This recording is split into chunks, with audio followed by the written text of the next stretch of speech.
নৈশ প্রহরী ও কর্মচারীদের দেশীয় অস্ত্রের মুখে জিম্মি করে ৬৩৩ বস্তা চাল ডাকাতির ঘটনায় ধামরাইয়ে ৪ ডাকাতকে গ্রেপ্তার করেছে পুলিশ। এ সময় ডাকাতি হওয়া ৪৬২ বস্তা চাল উদ্ধার করা হয়। শনিবার দুপুরে সংবাদ সম্মেলন করে ৪ ডাকাত গ্রেপ্তারের বিষয়টি নিশ্চিত করেছে পুলিশ। এর আগে ঢাকা ও গাজীপুরের বিভিন্ন এলাকায় অভিযান চালিয়ে তাদের গ্রেপ্তার করা হয়। গ্রেপ্তারকৃতরা হলেন জামালপুর জেলার বকশীগঞ্জ থানার সাধুরপাড়া গ্রামের বিল্লাল হোসেনের ছেলে শাহজাল, গাজীপুর জেলার ফজল মিয়ার ছেলে ফারুক মিয়া, ময়মনসিংহ জেলার ফুলপুর থানার আলমগীর মিয়া ও ফরহাদ মিয়া। পুলিশ জানায়, গত ২৫ জানুয়ারি রাত ২টার দিকে ৮ থেকে ১০ জনের একটি ডাকাত দল মিলের দেয়াল টপকে ভেতরে ঢুকে পড়ে। তারা নিরাপত্তা কর্মী সহ ৪ কর্মচারীকে ধারালো অস্ত্রের মুখে জিম্মি করে ৬৩৩ বস্তা চাল লুট করে নেয়। ঘটনায় ধামরাই থানায় মামলা হলে অভিযান চালিয়ে কেরানীগঞ্জ ও গাজীপুর থেকে ডাকাতদের গ্রেপ্তার করা হয়। তাদের দেয়া তথ্য অনুযায়ী পটুয়াখালীর গলাচিপায় একটি পরিত্যক্ত ঘর থেকে ৪৬২ বস্তা চাল উদ্ধার করা হয়। আপনারা জানেন যে গত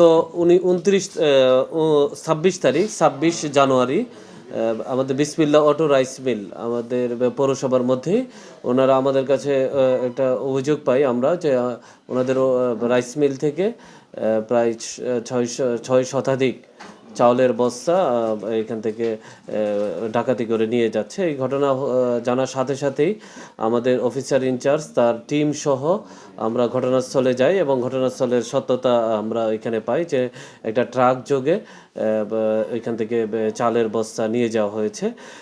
ঘটনাটি ঘটার পরপরই আমরা আমাদের টিম তদন্ত শুরু করে এবং আমাদের ধামরাই থানায় ডাকাতি মামলা রুজু করা হয়।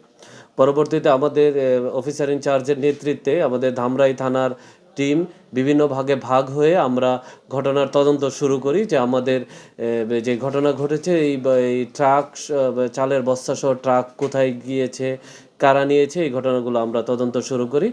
এই ঘটনা তদন্ত করতে গিয়ে আমাদের টিম বিভিন্ন ভাগ হয়ে আমাদের ধামরাই থেকে বের হওয়ার যত রাস্তা রয়েছে, দিক দিয়ে পাটুরিয়ার রাস্তা, আমাদের কালিয়াকৈর হয়ে টাঙ্গাইল যাওয়ার রাস্তা এবং ঢাকাগামী রাস্তা, প্রতিটা রাস্তায় আমাদের জানেন যে ঢাকা জেলা পুলিশের বিভিন্ন সিসিটিভি ফুটেজ রয়েছে, সিসি ক্যামেরা স্থাপন করা হয়েছে, সিসিটিভি ফুটেজ সংগ্রহ করি এবং বিভিন্ন ব্যক্তি পর্যায়ে যে সিসি ক্যামেরা রয়েছে এই ক্যামেরা থেকে আমাদের ফুটেজ সংগ্রহ করা হয়।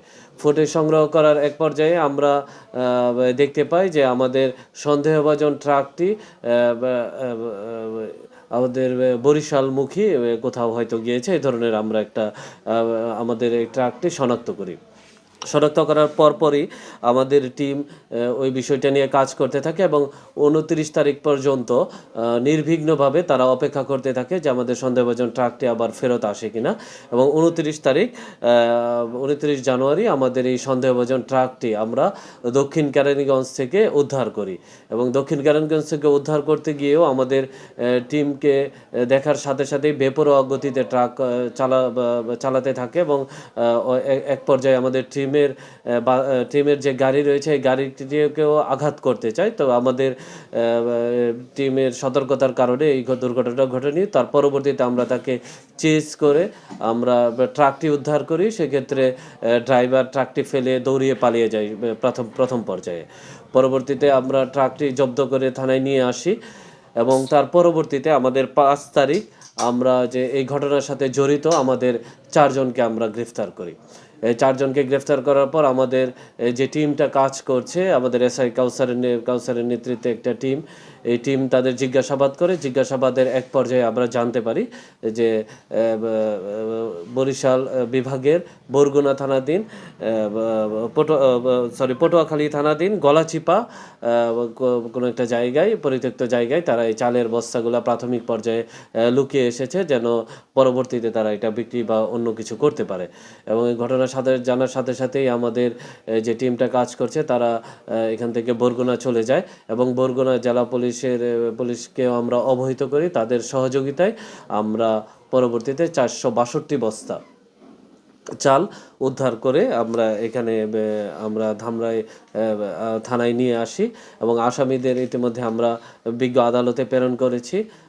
তাদের রিমান্ড চাওয়া হয়েছে এবং পরবর্তীতে যদি আমরা আমাদের বিজ্ঞ আদালত যদি আমাদের রিমান্ড মঞ্জুর করে তার পরবর্তীতে হয়তো আমরা আরও যদি কোনো তথ্য পাই আপনাদের সাথে এই তথ্যগুলো শেয়ার করতে পারবো।